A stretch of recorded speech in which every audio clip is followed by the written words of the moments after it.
في نوع من الناس كده لو اتأخر عليك 5 دقايق يحكي لك قصة حياته ويبرر من هنا لبكرة.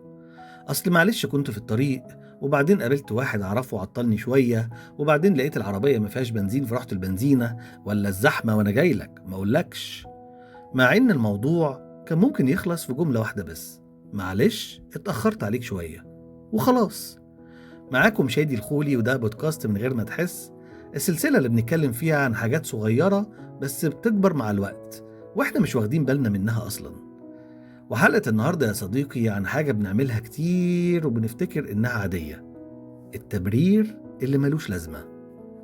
وسؤال حلقتنا النهاردة: هو أنت من الناس اللي بتبرر كل حاجة وأي حاجة بالتفصيل، ولا من اللي بتعديها وخلاص؟ مستني إجاباتكم في الكومنتس وتقولولي انتوا سقف تبريراتكم بيوصل لحد فين. مرة كان عندي ميعاد مع واحد صاحبي واتأخرت عليه شوية، ودي مش من عوايدي الصراحة.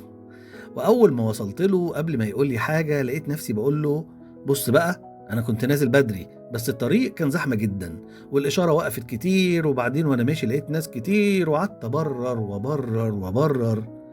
صاحبي قاعد كده باصص لي وقال لي: طيب ماشي، مفيش حاجة، معلش كلنا بنتأخر.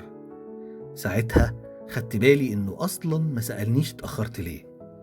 أنا اللي قررت أبرر من غير ما حد يطلب مني. ومن غير ما تحس تلاقي الموضوع ده بقى بيتكرر معاك. تلاقي حد يقولك عملت كده ليه، تدخل في تفاصيل ملهاش لازمة مع إنك كان ممكن ترد بكلمتين وبس، بس أنت اتعودت تبرر. ولا حد يبصلك بس تلاقي نفسك بتشرح كأنك متهم. حتى لو قررت تقول لأ في حاجة، تحس إنك لازم تكتب مقال عشان تبرر لأ ليه. طيب هو إحنا بنعمل كده ليه؟ أقولك: غالبا مش عايزين نحس إننا غلط، أو حد يحكم علينا، أو علشان مش عايزين حد يزعل مننا. بس السؤال الحقيقي هنا بقى: هو أنا ببرر عشان أوضح ولا علشان أدافع عن نفسي؟ في فرق كبير بين إنك توضح وإنك تبرر. التوضيح بسيط، إنما التبرير بيجي من إحساس جواك إنك غلطان. يا صديقي، أنت ممكن تبعت رسالة طويلة عشان تشرح حاجة بسيطة، ولا حد يقولك هو أنت مش هتيجي، تقعد تشرح 3 أسباب، مع إنك ممكن تقول والله مش مناسب ليا النهاردة ببساطة. تعمل حاجة عادية وتقعد تبرر لها كأنك عملت مصيبة. وفي نوع كده بيعتذر ويبرر هو أصلا مش غلطان. طيب نعمل إيه بقى؟ مش هقولك يا صديقي تبقى بارد ولا تطنش الناس، بس جرب لما تتكلم خلي كلامك بسيط، ما تدخلش في تفاصيل محدش طلبها منك.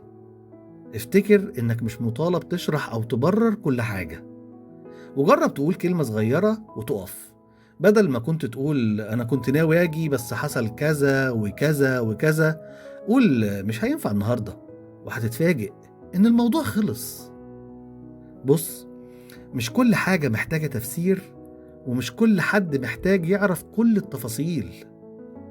من غير ما تحس ممكن تبقى عايش بتبرر كل خطوة، بس الحقيقة انت مش محتاج تدافع عن نفسك طول الوقت.